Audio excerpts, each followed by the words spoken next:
Good morning बच्चों आज है 3 फरवरी और आज हम करेंगे कक्षा 10 की सामाजिक विज्ञान की वर्कशीट नंबर 79 और इसमें हमारा हिस्ट्री का अध्याय 3 चल रहा है जिसका नाम है आपका भारत में राष्ट्रवाद। ठीक है, भारत में राष्ट्रवाद के अंतर्गत आज हम जो पढ़ेंगे वो सामूहिक अपनेपन के भाव के बारे में पढ़ेंगे कि सामूहिक अपनेपन के भाव का क्या मतलब होता है।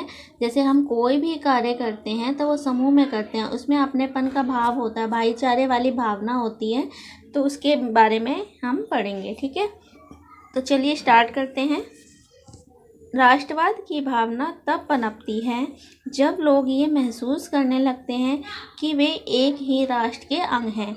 किसी भी देश के जो लोग होते हैं उनमें राष्ट्रवाद की भावना का उत्पन्न तब होती है जब उन्हें ऐसा महसूस होता है कि वे सभी एक ही राष्ट्र के अंग हैं। जैसे होता है ना कि हम एक फैमिली में रहते हैं, हमें पता है कि हम इस फैमिली के अंग हैं, ये हमारा परिवार है, ये हमारे भाई बहन हैं, तो इस तरह से हम उनकी केयर करने लगते हैं।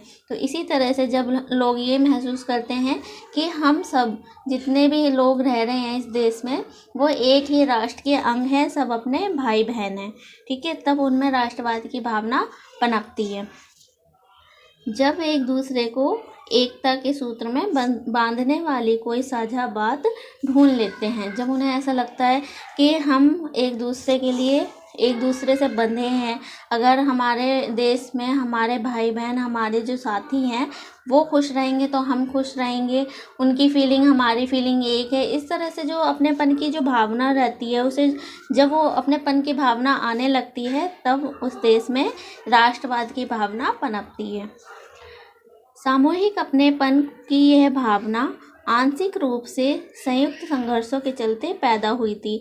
तो ये सामूहिक अपनेपन की भावना कैसे पैदा हुई थी कि जो थोड़े से जो सामूहिक जो संयुक्त संघर्ष किए गए थे, मिल करके कुछ संघर्ष किए गए थे, उनके चलते पैदा हुई थी। इनके अलावा बहुत सारी सांस्कृतिक प्रक्रियाएं भी थी जिनके जरिए राष्ट्रवाद लोगों की कल्पना और दिलो दिमाग पर छा गया था।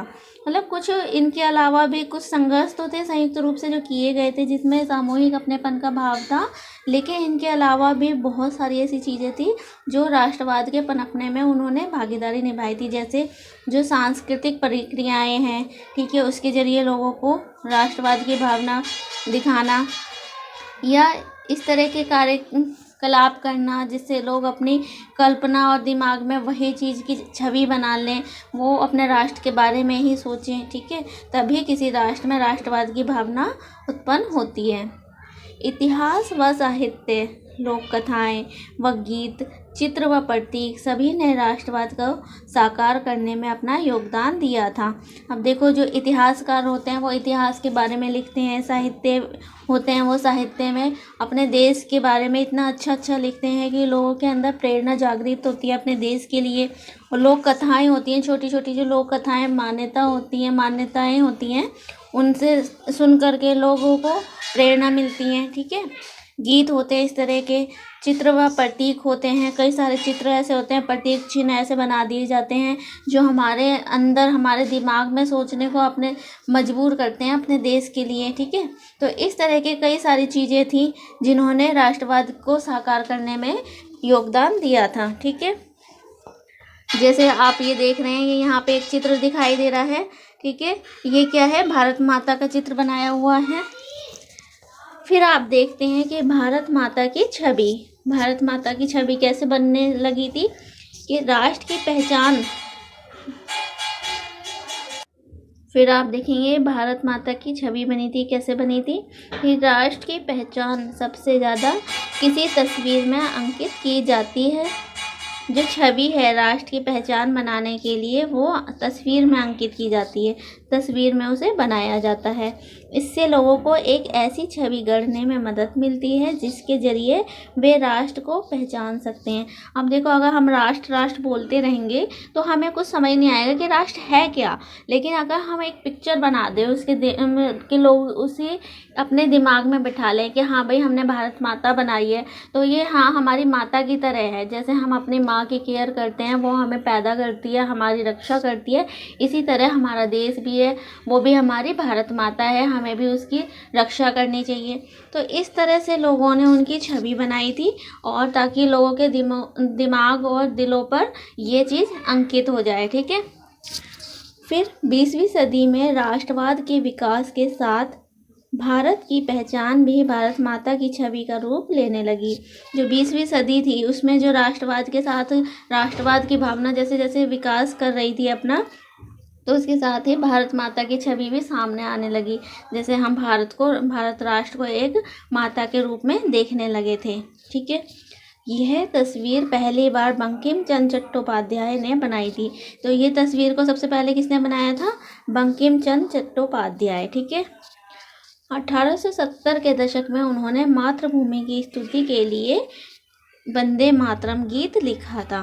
तो 1870 पहले उन्होंने उनकी छवि बनाई थी, भारत राष्ट्र को एक माता के रूप में उनकी छवि बनाई थी, और फिर उन्होंने उसके लिए 1870 में उसकी स्तुति करने के लिए वंदे मातरम गीत लिखा था। बाद में उन्होंने अपने उपन्यास आनंद मठ में इसे शामिल कर दिया। उन्होंने जो उपन्यास लिखा था आनंद मठ नाम से, उसमें उन्होंने शामिल कर लिया।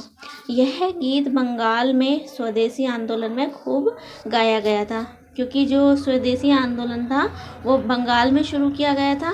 तो इस आंदोलन में इस गीत को बहुत ज़्यादा गाया गया था। ठीक है। फिर हम देखते हैं कि अवनींद्रनाथ टैगोर के द्वारा बनाई गई माता की छवि। ये जो छवि आपको दिख रही है, चित्र दिख रहा है, ये अवनींद्रनाथ टैगोर जी द्वारा बनाया गया है। इसमें क्या क्या दिख रहा है आपको?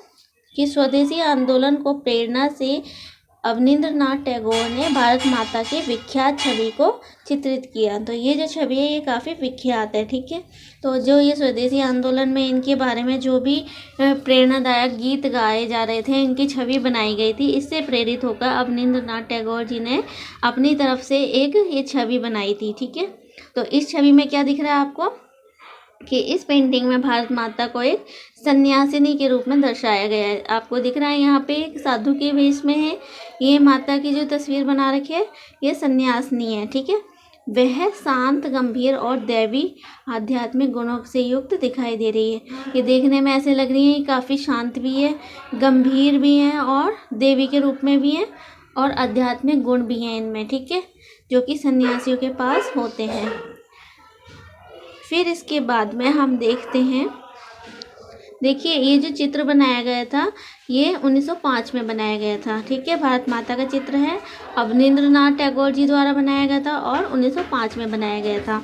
तो आगे चलकर जब इस छवि को बड़े पैमाने पर तस्वीरों में उतारा जाने लगा और विभिन्न कलाकार ये तस्वीर बनाने लगे, तो भारत माता की छवि विविध रूप ग्रहण करती चली गई।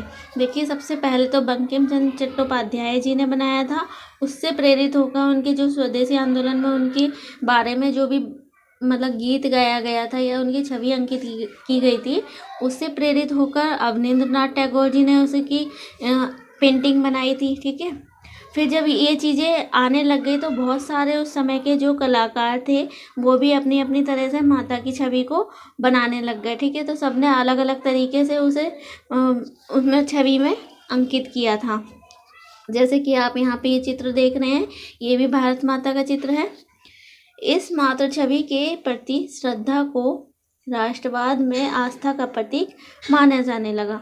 तो ये जो क्या है, ये जो माता के प्रति जो छवि है, ठीक है, ये जो माता की छवि है इसके प्रति राष्ट्र की श्रद्धा दिखती है और आस्था भी दिखती है। ठीक है। जब आस्था है, श्रद्धा है इस पिक्चर में, इस माता की छवि में, तभी तो लोग उसे बना रहे हैं, बड़े पैमाने पे बहुत सारे कलाकार बना रहे हैं, और तभी तो उसमें चेंजेस ला रहे हैं कि अपने तरीके से विचार करके सोच करके उसमें चेंजेस ला रहे हैं। देखेंगे आप ये ऊपर वाली जो तस्वीर आपको दिखाई दे रही है, तो यहाँ पे आप क्या देख रहे हैं कि यहाँ पे इसे काफ़ी गंभीर अवस्था में दिखाया गया है। ठीक है। और आध्यात्मिक गुणों वाला दिखाया गया है, और यहाँ पे इन्हें सन्यासी बनाया गया है, काफ़ी शांत है ये। ठीक है। फिर वहाँ बाद के जो कलाकार हुए उन्होंने इसमें क्या दिखाया है कि यहाँ पे जो माता है ये भारत माता शेर और हाथी के बीच में खड़ी हैं। ठीक है। शेर और हाथी के बीच में खड़ी है, इसे क्या मतलब है कि यहाँ पे शेर जो है वो शक्ति का प्रतीक है और हाथी जो है वो सत्ता का प्रतीक है। तो इस तरह से अपने विचारों में बदलाव करके अलग अलग तरह की छवियां बनाने लगे थे लोग। ठीक है, फिर हम देखते हैं कि भारत माता की ये छवि अवनींद्रनाथ टैगोर द्वारा चित्रित छवि के बिल्कुल विपरीत है। तो देखेंगे आप ये कैसी बिल्कुल विपरीत है। ये इस वाली पिक्चर को देखो और इस वाली को। ठीक है, क्योंकि इसमें तो ये बिल्कुल शांत नज़र आ रही है और इसमें देखो सत्ता और शक्ति के बीच में खड़ी हैं।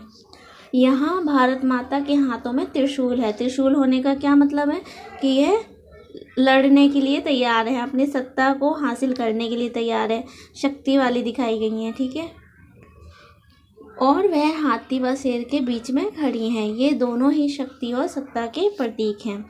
फिर इसके बाद हम देखते हैं हमारे क्वेश्चन आंसर हैं। तो फर्स्ट क्वेश्चन है आपका, भारत माता की छवि के प्रति श्रद्धा को राष्ट्रवाद में आस्था का प्रतीक कैसे माना जाने लगा?